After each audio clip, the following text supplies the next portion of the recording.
Today I want to talk about the cost of growth and healing. Now, this is a tender subject, so I want to be gentle about what I say.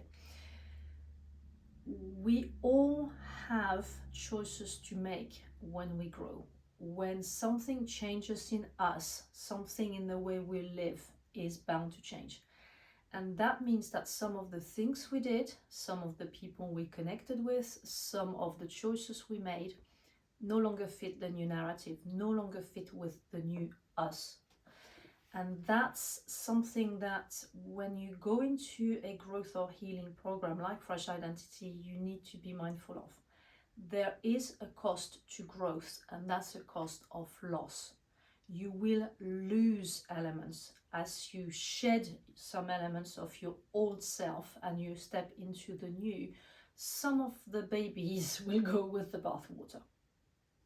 Now, it is something I make space for in a Fresh Identity, and that's really important that that is recognized and honored, because it's very easy to think of a growth and healing program as a triumph. It's all about recovery, it's all about being more of yourself, it's that kind of really buzzing positive energy. And yes, indeed, there is absolutely some of that in it. However, it would be naive to think that that's the full story. In those types of growth or healing containers or programs, you always have to make space for what is lost. That includes loss of elements of yourself, first and foremost, and some connections or circumstances around you. In order for the program to be effective, you have to honor that. Several reasons. One is, if it's time to shed something, something is dead, it's no longer alive in you or around you, you have to discard it. But it can't be just done thinking, oh, it's okay, it's just old news. It's not like old clothes that you just dump in a charity shop. That doesn't work like that.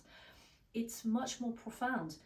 These pieces of you in your own identity, these pieces of your environment, these choices that you have made in the past, the connections that you've nurtured in the past, they might be dead to you now. They might no longer serve you going forward, but it doesn't mean that you don't honor them for what they have been, who they have been, if that applies, and that you recognize the gold and the realities of what you're now leaving behind. You have to be tender with yourself in those growth and healing programs. There is a real cost to growing. You are going to have to say goodbye to things, parts of yourself, other people, other circumstances. And in any program that you are in, it's absolutely imperative that you give yourself permission to grieve, permission to look back, permission to say goodbye properly.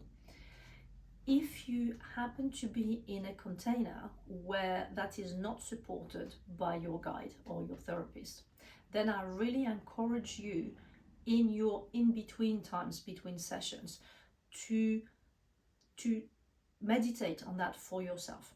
Because if you do not give this part airtime, you are not giving yourself a clean start for what comes next.